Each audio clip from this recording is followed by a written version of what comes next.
Les anges, chérubins et archanges ont été créés par Dieu dans le ciel avant qu'il ne crée la terre. Les archanges étaient les êtres angéliques de plus haut rang. L'archange le plus élevé du passé, Lucifer, était l'un de ces êtres. C'était la créature la plus belle que Dieu ait jamais faite, un être magnifique et sans défaut en tout point. Tu étais un chérubin gardien roi.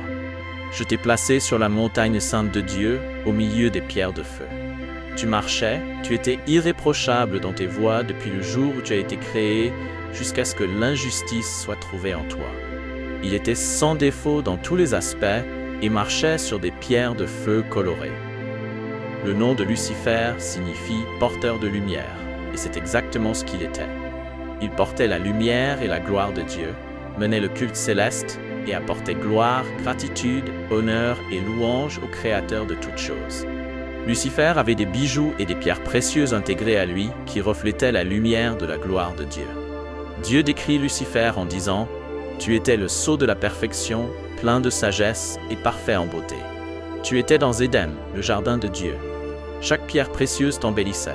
Cornaline, chrysoprase, émeraude, topaze, onyx, jaspe, lapis-lazuli, turquoise et béryl. Tes sertissages étaient faits d'or au jour où tu as été créé. Ils étaient préparés. Lucifer était si parfait, si attirant, si divin et si puissant qu'il devint orgueilleux.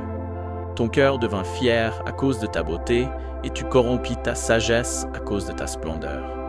Alors je te jetai sur la terre. Je fis un spectacle de toi devant les rois. Il développa rapidement un sentiment d'orgueil quant à sa supériorité sur les autres créations de Dieu et commença à croire qu'il était celui qui devait siéger sur le trône de Dieu. Son but à présent était de devenir Dieu. Lucifer pensait être le plus digne d'être en présence de Dieu, et parce qu'il semblait comprendre Dieu mieux que quiconque. Comment es-tu tombé du ciel, étoile du matin, fils de l'aurore? Tu as été précipité sur la terre, toi qui as abaissé les nations. Tu as dit dans ton cœur, « J'élèverai mon trône au-dessus des étoiles de Dieu. Je m'assoirai sur la montagne d'assemblée aux confins du nord. J'élèverai mon trône au-dessus des cimes des nuages.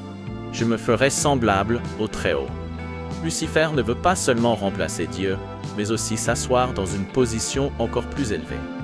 L'orgueil de Lucifer le poussa à agir selon ses croyances qu'il était effectivement plus fort que Dieu.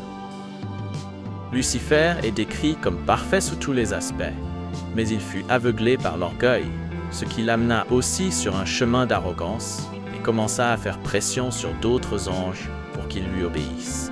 Son intelligence surpassait celle des autres anges, alors il pouvait facilement utiliser ses ruses contre eux. Beaucoup des anges qui seraient plus tard appelés anges déchus commencèrent à reconnaître Lucifer comme un être supérieur à Dieu, et ceux qui ne restèrent pas dans leur propre autorité, mais quittèrent leur demeure appropriée. Il est gardé dans des chaînes éternelles, sous une obscurité lugubre, jusqu'au jugement du grand jour. Une bataille féroce pour les cieux éclata lorsque Lucifer attaqua Dieu avec le soutien d'un tiers des anges. Alors, une guerre éclata dans le ciel. Michel et ses anges combattirent contre le dragon, et le dragon et ses anges ripostèrent, mais ils n'étaient pas assez forts et perdirent leur place dans le ciel. Le grand dragon fut précipité là-bas, cet ancien serpent appelé Diable ou Satan, qui entraîne le monde entier dans l'égarement. Il fut jeté sur la terre avec ses anges. L'archange Michel vainquit Lucifer. Non seulement il est rejeté par Dieu, mais lui et les autres anges qui se battirent avec lui sont également expulsés du ciel. Jésus répondit, « J'ai vu Satan tomber comme l'éclair du ciel. » Satan est décrit comme un meurtrier dès le début et n'a rien à voir avec la vérité, car il n'y a pas de vérité en lui. Lorsqu'il ment, il parle selon son propre caractère, car il est un menteur et le père des mensonges. L'Apocalypse décrit le sort final de Lucifer comme suit. « Et le diable qui les avait trompés fut jeté dans les temps de feu et de soufre, où la bête et le faux prophète avaient été jetés. Ils seront tourmentés jour et nuit pour les siècles des siècles. » Il est dit que Lucifer n'accepterait pas son châtiment en silence. Lucifer commença à planifier sa revanche contre Dieu le jour où il fut banni. Maintenant qu'il n'était plus la création favorite de Dieu, Lucifer planifiait de se venger des personnes qu'il avait remplacées. Dieu créa l'homme pour prendre la place de Lucifer comme la perle rare de sa création. Dans le jardin d'Éden, Dieu créa Adam et Ève. Lorsque la terre fut créée pour la première fois, tout était bon, parfait, agréable et satisfaisant. L'homme et Dieu avaient un lien étroit. Lucifer était déterminé à détruire la création de Dieu parce qu'il ne pouvait pas supporter l'idée que Dieu choisirait une création moins puissante que lui. Il prit la forme d'un serpent et, au moment opportun, persuada Ève de manger le fruit défendu, ce qui fit tomber l'humanité, tout comme lui. Parce que l'homme avait cru aux paroles de Satan plutôt qu'à celles de Dieu, Dieu maudit l'humanité avec la mort et chassa Adam et Ève du jardin d'Éden en punition. Cependant, en raison de son grand amour, Dieu jura de sauver les gens du péché. Lucifer apporta le péché dans le monde, hérita du trône d'Adam et en prit le contrôle. Conscient qu'il ne recevrait pas de pardon, Lucifer décida de déverser sa fureur sur l'humanité. Dieu créa les humains à son image. Lucifer se sent comme s'il se vengeait de Dieu chaque fois qu'il détruisait une âme humaine. Il y a eu une bataille pour les âmes humaines depuis le temps d'Adam. Lucifer poursuit ses désirs mauvais en répandant des mensonges et des faux dieux tout au long de l'histoire de l'humanité. Il tente l'humanité avec la richesse, la renommée et tous les autres plaisirs matérialistes temporaires. Seuls les gens obéissants qui résistent aux tentations mondaines et crucifient leur chair en Christ entrent au ciel. Soyez vigilants et de bon esprit.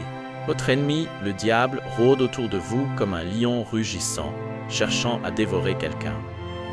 Satan erre encore sur la terre, déguisé en ange de lumière. Sans entrave dans sa quête de destruction, il est le prince de la puissance de l'air, le Dieu de ce monde, qui a aveuglé les esprits des incroyants pour les empêcher de voir la lumière de l'évangile de la gloire du Christ, qui est l'image de Dieu. Dieu a un autre plan pour vaincre finalement Satan. Au lieu de vaincre rapidement Lucifer et ses démons, Dieu décide de s'engager dans une bataille.